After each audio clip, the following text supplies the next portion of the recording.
Hi, everyone. I'm Gloria Mattera. I'm a Green Party activist from Brooklyn, New York, and I have been a candidate several times and had some leadership positions in the party. Most recently, I was a lieutenant governor candidate for the Green Party in 2010, along with Howie Hawkins, my running mate.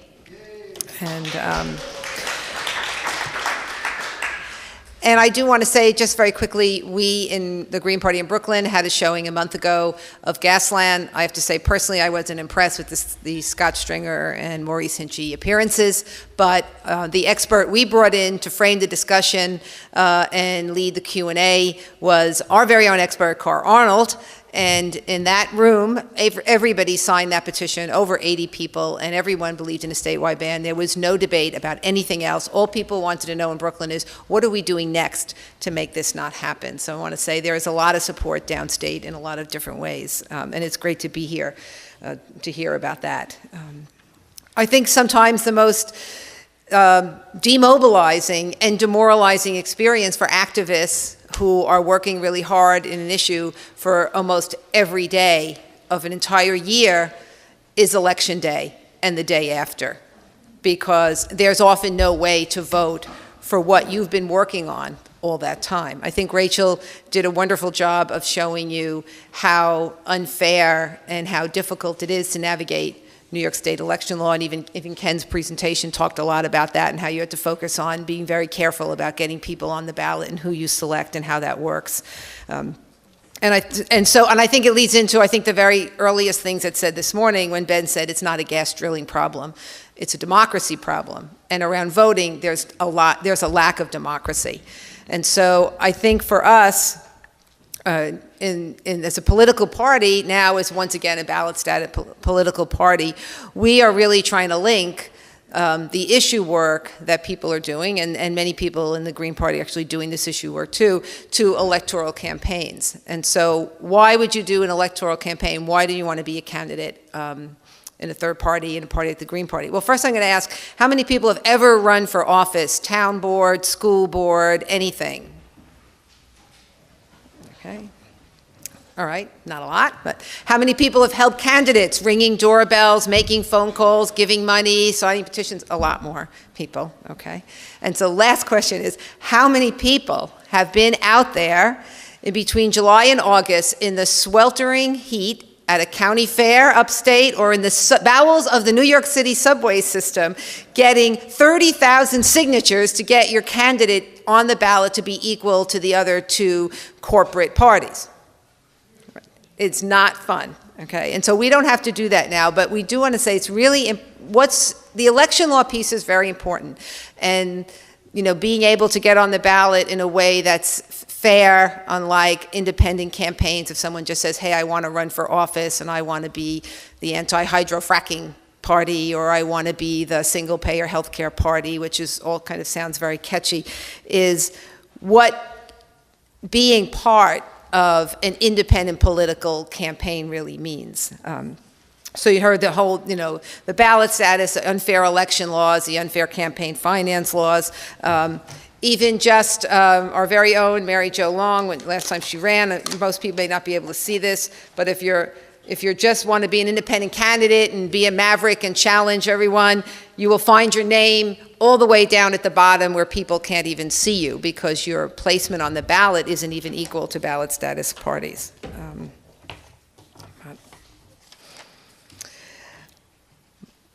For me, one of my campaigns, I ran for borough president in 2005 in Brooklyn. Now that's almost 3 million people, so that's very hard for even, you know, for a small party candidate to make a big difference. But I wasn't a single issue candidate, but I highlighted an issue which people here also very close to you, and that was eminent domain. Because although nothing like what's happening in terms of gas drilling, there was going to be the densest, most horrific mass development project in my area in Brooklyn called the Atlantic Yards. And our elected officials almost in lockstep supported that as economic development, a great thing for Brooklyn to have a professional sports team and affordable housing and jobs, all of that never being true. And so we really campaigned hard against that. And what we were able to show is now in a in a borough where we barely could campaign in just a small section, that we actually came equal to, tied or surpassed the votes of the sitting borough president who was supporting that project, only in the little election districts around the footprint and just outside the footprint of where the eminent domain, where that project was going to be seated. So, for me, I'm thinking about here in areas and around here and, kind of up throughout New York State where a small amount of votes are needed to win, that we are really talking about much closer to victory than we are in some of the New York, in New York City where the election districts, are so huge that it's very hard right now to kind of make that impact. And that's why I think if talking about it up here in upstate areas really makes a big difference. The other thing I think that's important about running as a candidate in this way with the Green Party, and what that is, we take no corporate donations, so there's not really a conflict of interest. And you come not only as an individual candidate or an individual candidate in the Green Party, but you basically can say, I am a candidate who represents a party countywide, statewide, nationally, that believes in whatever your issue is. Single payer health care, for us talking today, it's, a statewide, permanent, countrywide ban, no hydrofracking, getting rid of fossil fuels in general, making that whole switch over from fossil fuels, carbon, emissions to something completely different. And so I think that really makes a big difference when you're talking to people and you have the weight of that behind you. You're not just one person saying it, it's an organized platform voted for by people in that party. Now, I do want to go back to something that Adrian said earlier. He said he thought it was really, it's important that you have to you get people aroused because of what they're going to be opposed to, that something terrible is going to happen. We have to rally around stopping something. And I think that's very true. And sometimes people have talked about it earlier. Well, people are not going to get active until they're directly threatened in their neighborhood, in their community, in terms of what their, in terms of their economics and quality of life issues. But I don't agree that what else happens is you have these hidden agendas and idealistic views, because people also need to know that there's a positive, viable alternative. And I think that also, so you can galvanize people and get them excited about it, but I don't think you can inspire them and keep your movement going and keep your campaign going unless they really see that there's something they're working towards, right? The problem is hydrofracking is horrible for the environment and for people. So what's the solution? What's the issue? The issue we campaign on is a statewide ban. But what happens after that? Well, how are we going to address what people are going to say they're concerned about? And of course, you've been doing it much longer than I have in terms of winning people over to the idea that regulation and, mitigating this and making it a little bit of this and a little bit of that's not really working and we need the statewide ban. Well, what do you say to people who are, kind of economically in a very desperate situation? You just can't say, well, we're not doing that. We have to do something else. How does that change? We can't say that this is not a good way to meet our energy needs, and people are going to say, well, how are we going to do that? And so I think the other piece of being a candidate who's going to speak from the depth of a party platform, a comprehensive party platform, is being able to offer the alternatives. Howie talked a little bit about that in terms of public power and how we can make moves towards that. And that's, that's a piece of what we would call, the Green New Deal. And, this is something that's getting worked out in a lot of different ways, throughout the state that we don't have time to talk about now. But I think that that's always the second part of talking about running a campaign. You just can't run an opposition campaign. You really have to present people with, if they're getting excited because you want to fight for something that they want to stop, that they're opposed to, that's going to have a negative effect on their community, you still have to be able to say, well, what are we going to do instead? And I think that we can really offer that.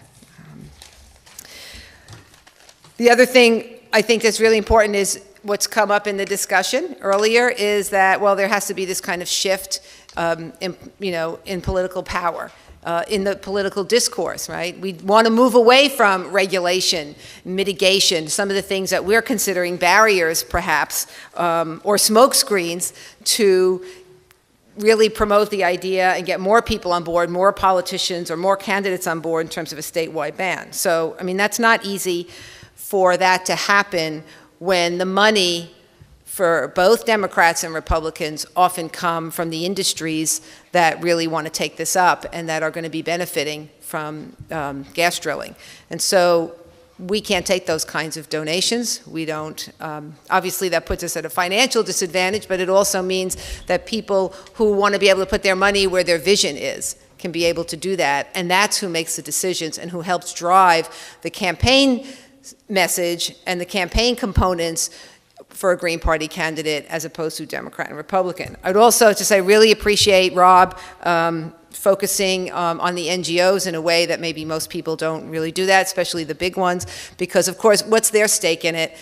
Why don't they speak up? I'm sure there are many reasons, but certainly the largest NGOs have very big ties to government money, government subsidies, government grants. Obviously, the more liberal ones get that from the Democratic Party, and so I think that's another concern. And they're not organizations that we may be able to look to when we're really trying to push the kinds of radical reforms that we're talking around environmental sustainability.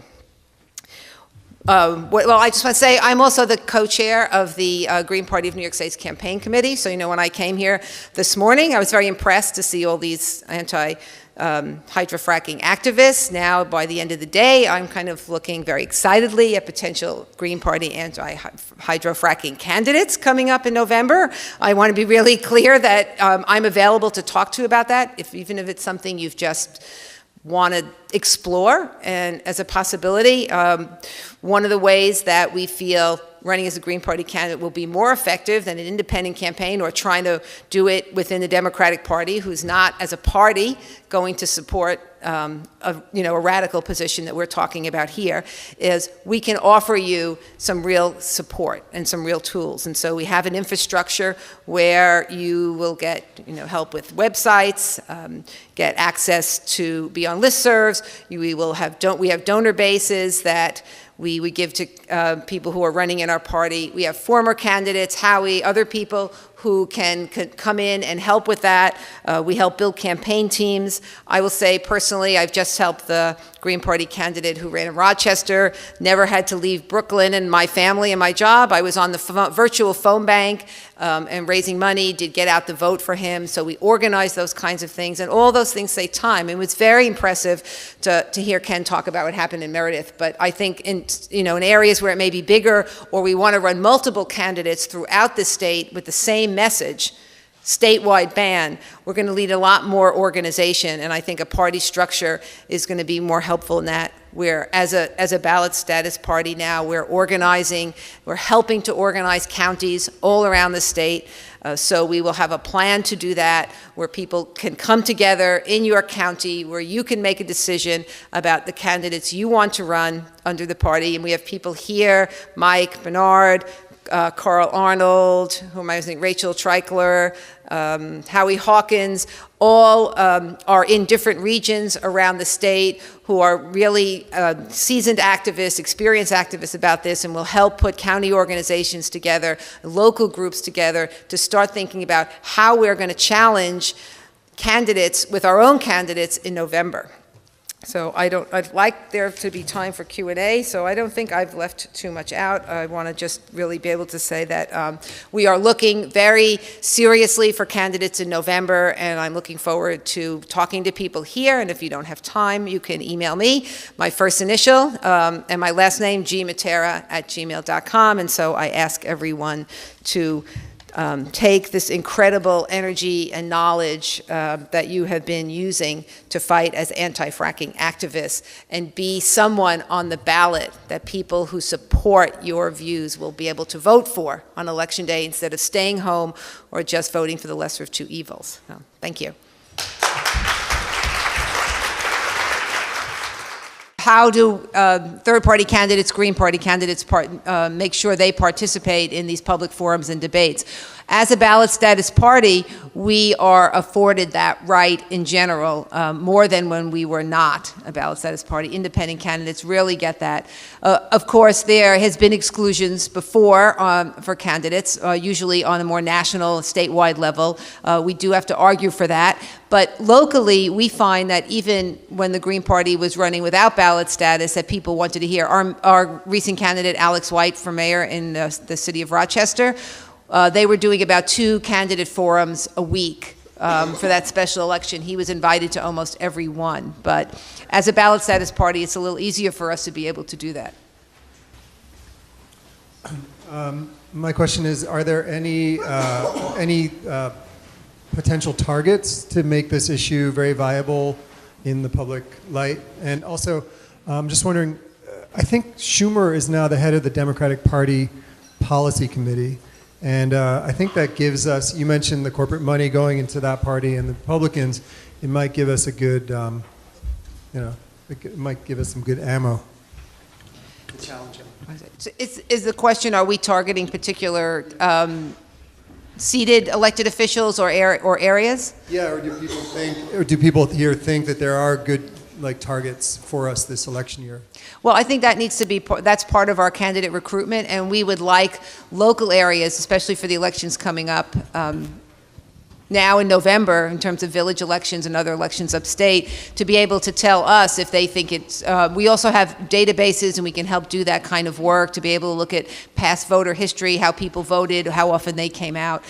In terms of the higher offices, people in the Senate, we are planning on looking for candidates to challenge on that level, and so we definitely will look not only within our party, but in the different movements that we've kind of made some inroads into. Certainly this is one of them, looking at some of our previous candidates. And I'm also happy if Howie has anything he wants to add, or I know Rachel had to leave, but. I'm sorry, I didn't hear this question. The previous one about getting into debates. The League of Women Voters has really stood up for us about the last 5 years, so I think, if you're excluded, call them and they'll come out, and they're pretty hard to resist, for these civic organizations that want to maintain their status with the other civic organizations.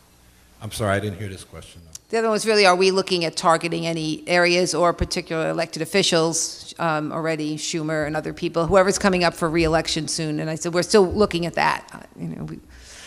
Gillibrand's up in 2 years. That's the big statewide one. Right. I think we need a lot of assembly people and state senate people. This year is town elections, county legislatures, city councils. It really, I think, depends on how well organized we are in different places. And sometimes you can use a campaign to get organized and call attention to the fact that you're there. So I think we'll go paths of least resistance. Where people are ready to go, we'll help them. I'd just like to comment that I think that we are targeting seats where the incumbent is unopposed, or where there's only one person running for a seat, and there are many positions like that where one candidate has both the Republican and Democratic and conservative endorsement. So those are particular seats that we're targeting on the gas drilling issues. What's the presence of the Greene County in Delaware County? Minuscule. There are, I don't know what the number is, but there are some registered Greens. And of course it's very Republican. Yet when there are issues that are important to people, then it becomes beyond partisan. And that's very important for us to keep in mind. Thanks. This question is for Ken. When you ran candidates in Meredith, were you trying to run pro or anti-fracking candidates in both parties, so that no matter which way the election went, fracking, I'm sorry, it wasn't fracking, it was wind power, right. Yeah. Your issue won, so that you were, in other words, you had people on both sides. Yeah, the nominating process in the two major parties was very different. The Democratic Party allowed you to get on the ballot in the primary with a petition, and it didn't require that many signatures. So that was pretty straightforward to get on the ballot. the Republicans had a closed nominating process involving their committee, which was basically a couple of guys sitting in a living room. So we couldn't have gotten on the ballot as a Republican even if we wanted to. Turned out we were able to use that same non-democratic method to get on the Conservative Party, which was even fewer guys sitting in their kitchen. And and one of those guys was a real estate agent who was completely freaked out by the impact on property values in the area. So we were able to get on the Conservative Party line because of that. My question's a little more general, and it's probably geared more to Rachel.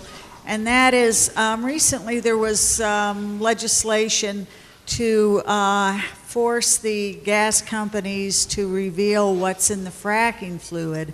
And there was I think it was a Chemung County representative to the state who voted against that legislation. And I know out in Wisconsin, they've recalled some of their politicians. Can we recall politicians here? How do we go about it? There are three mechanisms of democratic access: initiative, referendum, and recall. And we do not have any of them in New York.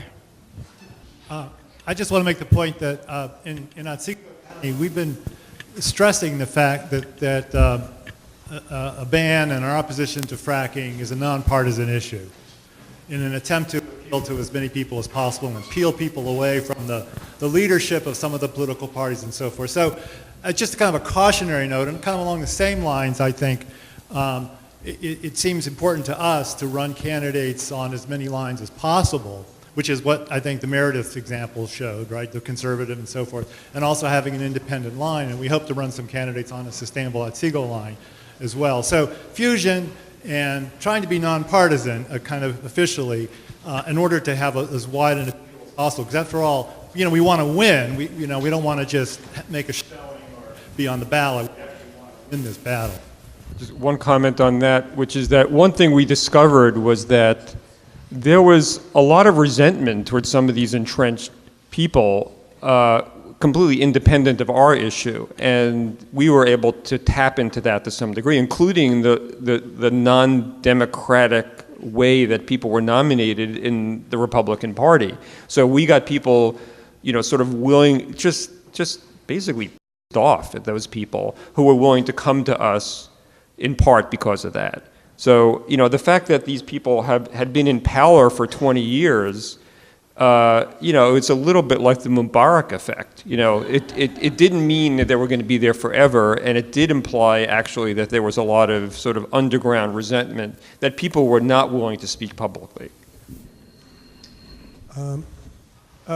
Bill number S-425 died in committee about 3 days ago, the Kruger bill. She's my senator, so I called her staffer, and I spoke with her for a while. She said that it had to pass by 2 votes, and they only had it win by 1. One Democratic voter on that committee, she's a Westchester, it's kind of a blue dog Democrat. She was out for surgery, apparently. And the other 6 voted against it were Republicans. And it's always easy for the Democrats to say, look at these cave dwellers, And so my question is, one is maybe those Republicans are good places to challenge. Maybe the Democrat is. And also, does anyone have any light to shed? The staffer said that they had been working with, the senator had been working with environmental advocates, Catskill Mountain Keeper, Sierra Club, and NRDC to pass this bill. It was introduced a month ago. How did no one get any, except for the day before, an email to pressure the people on that committee to let it get to the floor for a vote? Does anyone have any information about, did they get an email from any of these environmental organizations saying, hey, this is happening, let's get this thing passed, call these people? So those are a few questions in there. I actually want to address the question that Adrian asked about fusion, or the statement Adrian made in support of fusion, because I have come to believe with 16 years or so in the Green Party, that fusion is not in the interest of third parties because the candidates get endorsed by the Green Party and endorsed by the major parties, and then they tend to be a lot of pressure put on them to take the major party positions. I'd like to invite Howie to address that issue also. Well, my slogan's always been fusion means confusion, because like look at Working Families Party in the last election. They have progressive positions on tax policy and safety net issues and workers' rights, but they were begging Cuomo to take their line, who was for the most regressive reactionary state budget in living memory of probably anybody alive. He's not as crass as Walker, but he's going after pension rights, seniority rights, and other union rights. And, so it was the opposite of what the Working Families Party stands for. So they have no leverage. They say, we're at the table, in this budget debate. Well, if you're at the table, look at the result. One of their affiliates, Acorn, was attacked by Fox News and the right with a phony video by that, guy that runs around doing phony videos and chopping them up on the right. And the Democrats, as soon as that happened, lined up and defunded Acorn. The Democrats did not defend an organization that represented 400,000 low-income families in the country. So we need an independent alternative to have leverage on these issues. Having said that, if people like Adrian want to get elected now because they think being on the Democratic ticket and maybe some others will get them in, after the election we can work on those issues. There are Democrats in Syracuse I work with on public power and on living wage. Well, I have to tell you, most of the time they give lip service, they don't come through. But the stronger the Greens get, the more backbone they get. So it's about power. And until the Democratic leadership sees that they're losing votes to their left, they're going to keep moving to the right. So I think, there are two paths here, and some are going to take one and some are going to take the other. But I just ask you to respect the Greens' political independence, because that helps you on the inside, because that gives you leverage with people that don't want to do what the Greens are saying, but when we start getting votes, then they're going to start listening to you on the inside. So that's why I think, the Greens are probably, well, we're debating how much fusion to do, and we're going to make a decision on May 21st.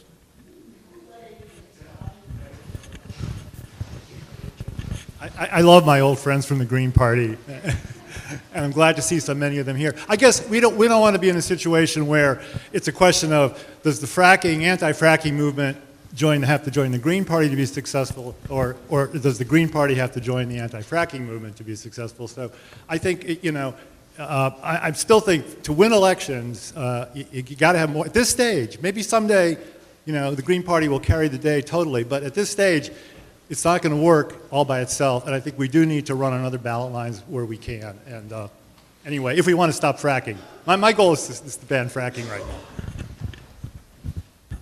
now.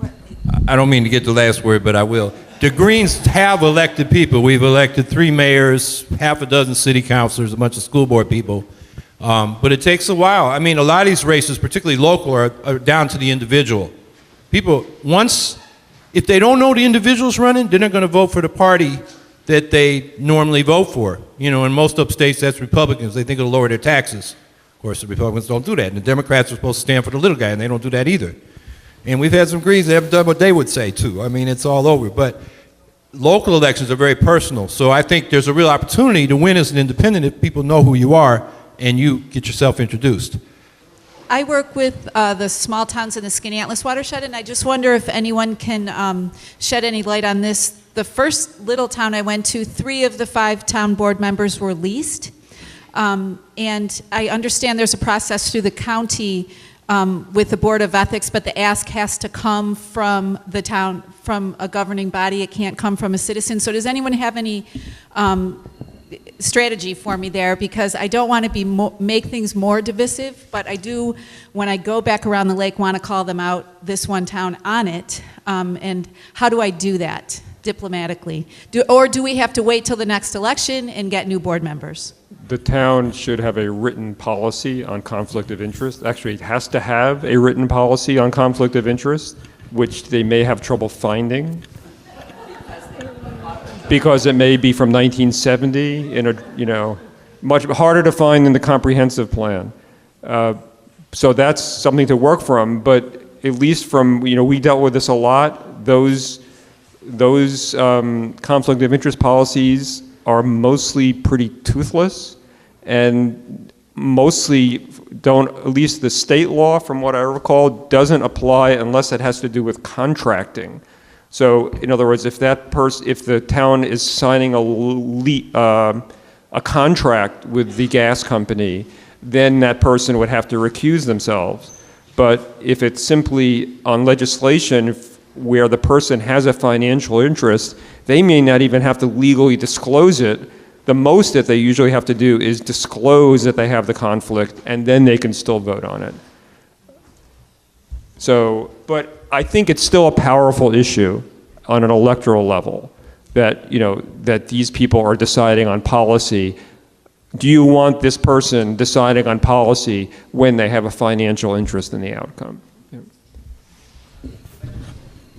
I'd just like to add something to that last comment. If you have a majority of the board that has an obvious conflict of interest, there's been a ruling that if that would reduce the voting quorum on that board, they throw out that conflict of interest position that is being challenged on that particular board.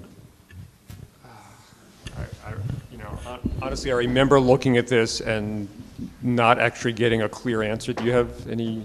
It's, yeah. Good. Yeah, I don't have a clear answer.